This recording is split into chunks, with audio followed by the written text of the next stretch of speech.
kalimitang pinag-aawayan ng magsyota. Misunderstanding, hindi pagkakaunawaan. Okay, ginugol translate ko lang yun. Yung hindi umuwi ng maaga. Eh bakit? Alas 2 na ng umaga nakauwi ah. Hindi pa ba maaga yun? Selos. Trip halos lahat ng mga babae. Sabi daw nila, kung hindi magsiselos, hindi ka daw mahal nun. Ala, push natin yung selos. Yung hindi daw nagpapaano. Yung ano? Ano nga? Basta, alam nyo na yun. Labo nito. Yung may other man o other woman. May relasyon ba kayo ng asawa ko? Relasyon? Relasyon. Querida, kabet, number 2, mistress, relasyon. Terry! Wag mo akong ma-Terry! Yun tanong ko, sagutin mo. Are you my husband? Minsan! O di wow. Yung hindi tumutupad sa mga pangako, does not keep their word and promises. Yung nangiinjan, hindi sumisipot sa usapan. Yung wala ng time para sa isa't isa. It's just so sad.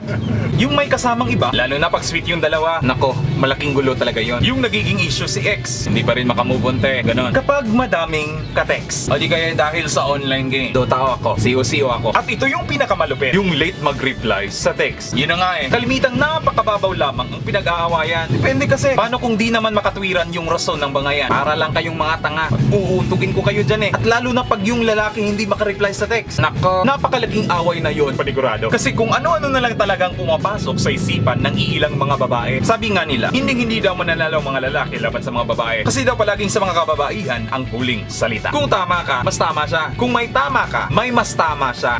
At kung mali siya, mas mali ka. Wala eh, ganun talaga eh. At pag ang isa na wala ng tiwala at mapanghinala, ewan ko na lang sa relasyon nyo. It's part of growing up, you know? I mean, it's part of being in a relationship. Paano daw ito maiiwasan? Let me think of it. Simple lang, maghiwalay kayo. Ganon.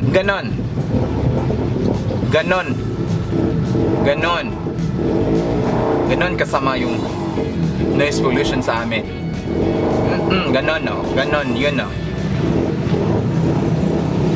Ayaw pa awat? Problema na ninyo ay mo pangalahi. Sige mo buya-buya. Nya kung di mo magasinabo, simug away. Pangkion tamoron. If you want more of my videos, just visit www.youtube.com/I'mSuperGaloy. You can check my Facebook account.